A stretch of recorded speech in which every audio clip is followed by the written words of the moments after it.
My name's Jacob. I've spent the past month up in Oshkosh, Wisconsin, looking at the tracking and removal of bioavailable phosphorus, along with my advisor, Dr. Marcel Dijkstra, and Dr. John Sloan here at NGRREC. So we're looking at this bioavailable phosphorus, and particularly in terms of a bioswale. Bioswale is effectively just a ditch with plants growing in it. This is man-made. It's designed to capture both sediment and nutrients being nitrogen and phosphorus.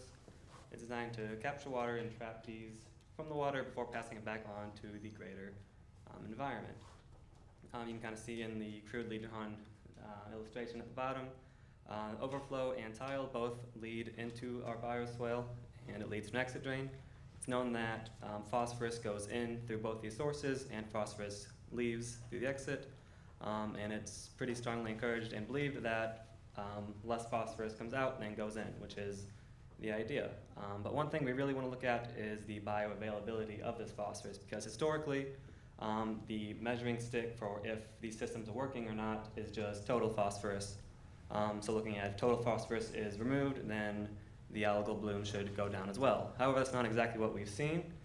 We've seen that there's been cases where total phosphorus has been lowered, but still algal blooms continue just as strong or even stronger. So this bioavailable phosphorus focuses in on what exactly is able to be consumed and can support these algal blooms. So that's what we're trying to focus on and kind of shift our focuses to.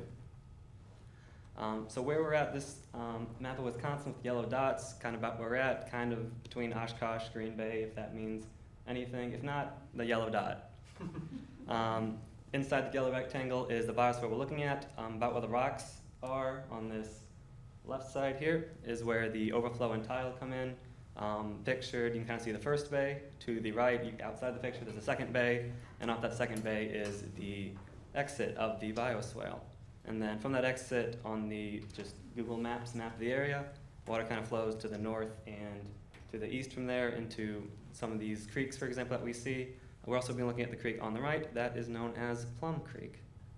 And then this water will eventually reach the Great Lakes region. So that's why we're looking at phosphorus, because this ends up just barely out of the Mississippi River Valley. So it leads to the Great Lakes, and phosphorus is the concern in lakes, not so much the nitrogen. So objectives of this summer for us were determining the bioavailability fraction of phosphorus in the region. And by the region, I mean the bioswale. Looking at the bioswale, we have the tile, the second bay we're looking at, and the exit drainage. We would have loved to get the overflow in as well, but because of minimal rainfall, that just didn't work out, so we had what we have. And then also looking at Plum Creek, just to get a good idea about the area as a whole and what you see coming out in a more natural environment there. And we also wanted to look at ways to help fix these problems, because if it's already seen that this phosphorus, and especially this bioavailable phosphorus, is really high in these regions, we want to try to have a solution for this. In literature, we've seen that removal rate has been decent with different forms of charcoal or activated carbon, so we looked into that. And in another study, we found that coating this with iron had additional benefits, so we're looking into that as well in our study. So starting with methods, just to get on the same page, when I start throwing random letters at you, kind of explain which forms of phosphorus we're looking at. So TP is total phosphorus. That's just going to be every atom of phosphorus in your sample. TDP is total dissolved phosphorus. That's going to be everything in pretty much in a liquid component, so everything that has solubilized in the water. That can be split up into SRP and DOP. SRP is soluble reactive phosphorus. That's everything in the liquid component that's basically right there, primed for the taking. Really simple molecules, really easy for the algae to break it down and grab the phosphorus.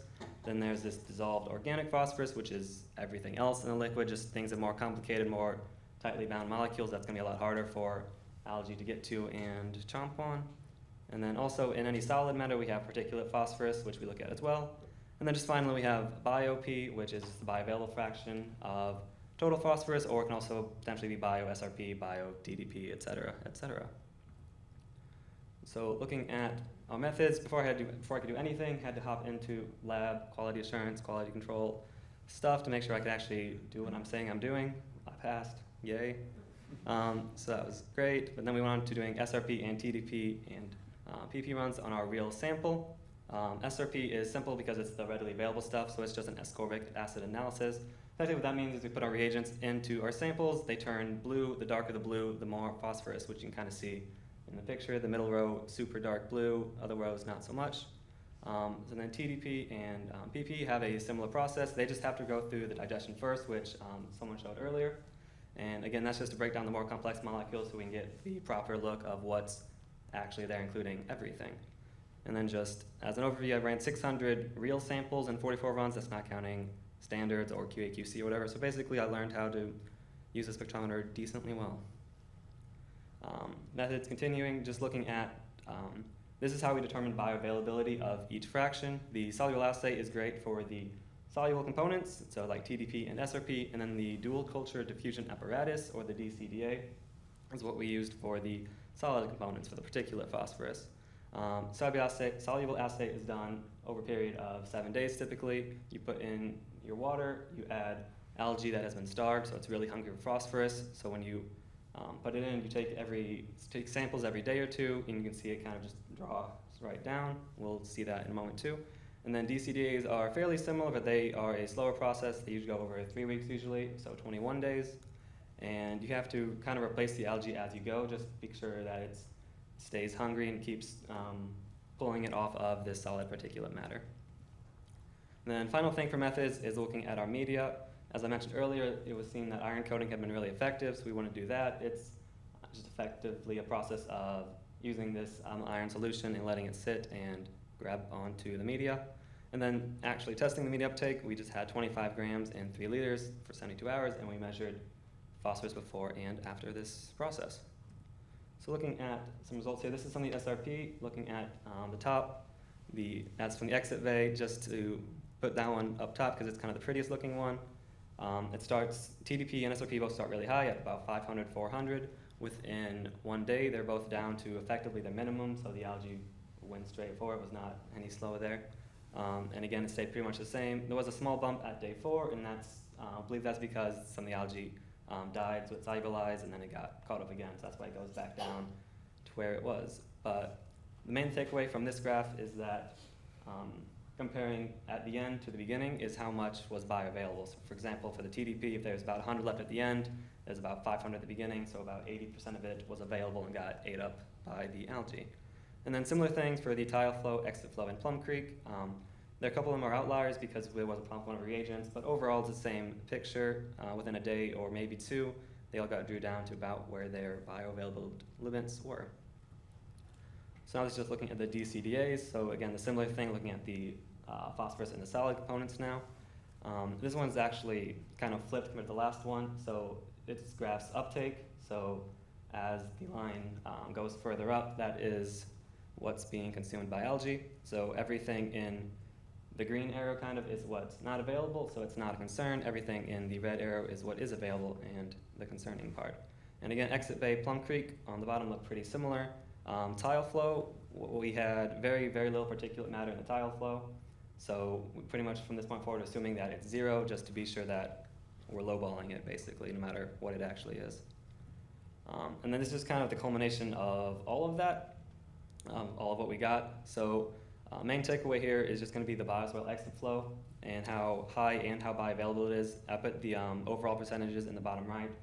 So 91% bioavailable is the highest out of all of them, which is scary because this is what we're supposed to be treating and helping, and then we're putting it back right into the environment. So it's not truly helping clean up phosphorus from this agricultural field if it's only getting rid of the non-available phosphorus and not what we actually need to be targeting to help target these blooms. So how can we fix that? That's when we started looking at our different charcoal-based media. The uncoated, both on the left of charcoal and activated carbon, did really poorly. Especially activated carbon actually just added a ton of phosphorus back into the water, which was not what we wanted to see. So fortunately, our iron-coated offered a little more hopeful possibilities. Coated activated carbon did a little, I think it was about 17% uptake, but coated charcoal had a 15% uptake, so that took out 50% of the phosphorus from the water that was in, and this was water that we took directly from the exit bay, so it's should be representative of an actual sample if we were to use this for real. So then we wanted to look at coated charcoal further because of the success, so we put it in the DCDA, and we saw it didn't really move, pretty much 0. So that theoretically means 2 things. Either one, it's not bioavailable at all, or it's just so strongly absorbed to the media that it wasn't pulled off by the algae. And we're going to include this as a second one, just because in the first, because if it was all non-bioavailable, effectively there's just not enough non-bioavailable, because 76% of it was bioavailable in that bay. So at minimum, there's 24% left to be bioavailable. We knew we got 50% off of it, so at least some of it had to be bioavailable. So we did something. So just looking at conclusions now, bioswales are known to reduce total phosphorus, and we're not arguing that, but we are concerned about what phosphorus is actually being removed. Bioswale that we looked at released phosphorus that was 92% available, which is a very high figure. It was notably higher than the creek in the area, so it was concerning.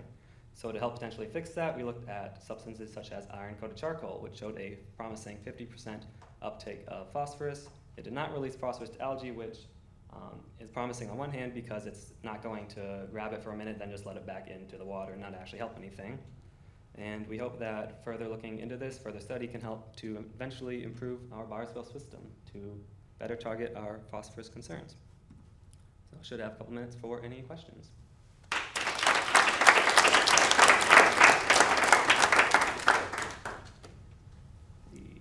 So where would you place the coated charcoal? I think there'd be two main points we look at, either since there are two bays, so just between the first and second bay potentially, or more likely probably just attached like on the exit flow.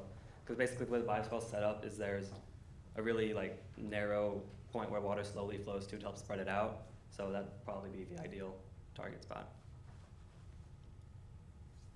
Yeah. Just how big are the bioswales? Like one bay might be half of this room. So this room in total. Decent size. Yeah. Whenever you did the nutrient analysis, so did you have like a discrete analyzer at your disposal, or did you do it like manually on the spec? Yeah. Just when you were like, you know, like testing them for like phosphorus or phosphate. Yeah. Pretty dang manual. I was gonna say I have a lot of empathy for you. The last lab that I worked in, like we also had to do everything manually, and I know it takes like forever for each run, and you had to do 44. So like, shout out to you for that. That's really impressive. Yeah, it was definitely a process. You know, got faster as it went on. So I was doing a couple a day at least by the end, but it took a while. But yeah, it's making the reagent, then manually adding the right amount to everyone, then getting a cuvette, pour in, put it in, read. All right, there you go. Next one. Up to 20 or so times each run, so it's a process, but we got there. Yeah. Do you, the biochar that you use, do you know what it was made from? We are not very confident what it was from. No, we had concerns about that. We didn't use the biochar. We used a charcoal. Okay. So I bought a whole bunch of biochar, but it had a secret ingredient in it. and when we tested it for phosphorus, I think it was just sewage. And that's right. So that didn't work. So we switched to charcoal. That was made from hardwood. Okay.